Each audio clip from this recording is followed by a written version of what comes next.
It's a sad day for video game journalism. It's a sad day for video game fans. The magazine Game Informer is shutting down after 33 years of operation.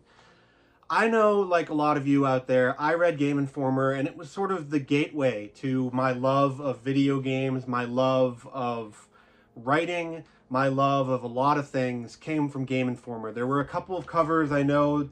They were known for their covers. They were known for the cover images. There's a cover that had the Warriors on it.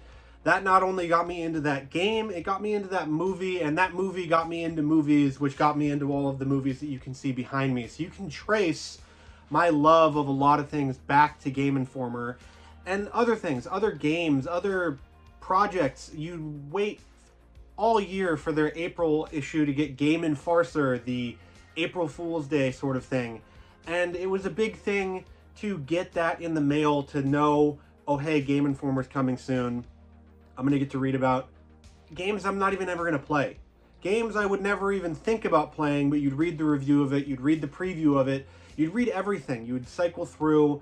And there are magazines now that sort of capture a bit of that, like Retro Gamer here. I do subscribe to them. They're a UK magazine. They sort of emulate Game Informer pretty well. Like the classic Game Informer you'd know, it even feels the same, it's the same size. But that was the thing about Game Informer that was awesome, is that the magazine itself was bigger than whatever your mom was getting or whatever your sisters were getting. It was this huge tome every month that you would get to read, you would get to flip through, you get to look at the pictures, you'd get to look at everything. You got to read great writers, great people that from the gaming industry. You got to do everything with Game Informer, and it was really just an experience that you can't replicate now. And you can tell where it sort of all went downhill for Game Informer. GameStop owned them, yes. GameStop owned them at a certain point when they were at their best. So that's not the oh, well, GameStop bought them and then now they're bad. GameStop bad. That's not the thing. You can tell when they really went downhill, and when I stopped reading, was when they went all digital. They stopped printing the physical magazine because obviously printing anything physical these days is dumb and people don't buy physical things, right? They stopped printing the physical magazine. So that's really where you can draw the downfall of Game Informer, because they still were hiring great people. They still were having great writers. It's just reading the same thing that you would be getting as a physical magazine on your screen, on your phone screen or whatever, is not the same experience. If you're reading something on your computer or on your tablet or your laptop or whatever, there's all this distraction around that you're clicking through, and there's other tabs that are open. Oh, there's stuff that's popping up. Oh, look at that, look at that, look at that. There's other distractions. When you're sitting down to read a magazine, unless your phone is sitting there on and you're just sitting there reading, there's no other distractions. It's all this. So that is where you can trace the downfall of Game Informer. That's where you can trace how it went from this wonderful cultural icon of a magazine that was giving people tons of information about gaming, getting people into loving gaming, not just current gaming, but retro gaming, PC gaming, emulation, all of this stuff you could read about in Game Informer. And you can trace it to that moment where they decided, hey, we're going to only go digital.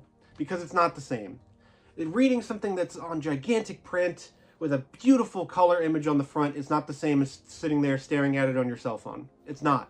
So, some of my favorite Game Informer issues, I mentioned the Warriors. That one, probably a hugely seminal issue for me, because it got me into the movie The Warriors, which got me into movies, which got me into games, which got, all of this happened. All of that kickstarts from me getting that issue and seeing the Warriors on the front cover. There's some God of War covers. There's God of War 2. I've seen that one with Kratos fighting on it. That one's beautiful. There's some later ones too. There's some Call of Duties that are on the cover that are just magnificent looking. Even past the era, there's some beautiful covers. They never stopped putting beautiful things on the cover of this magazine. They knew what was selling it. They knew what people wanted to see, and they kept giving it to them until the stupid people higher up decided it's kaput.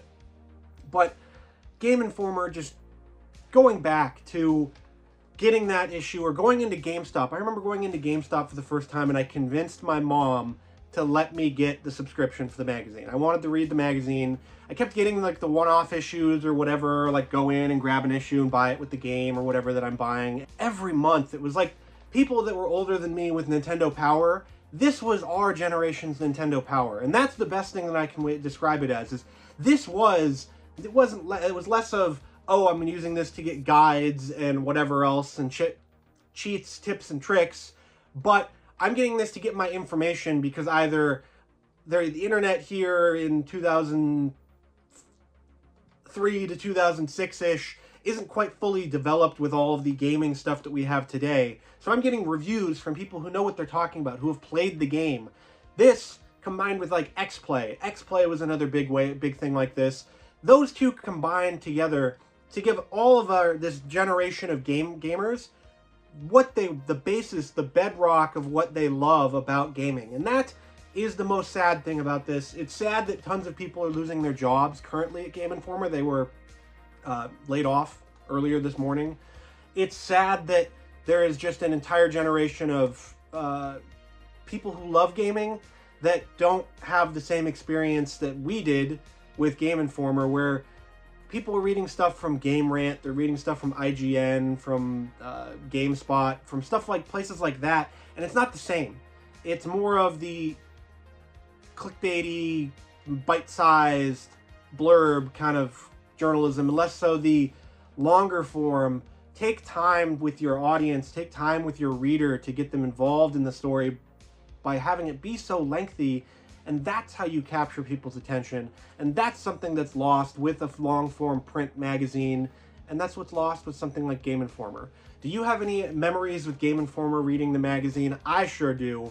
Let me know in the comments and tell me some of your favorite Game Informer issues or what you remember first about Game Informer.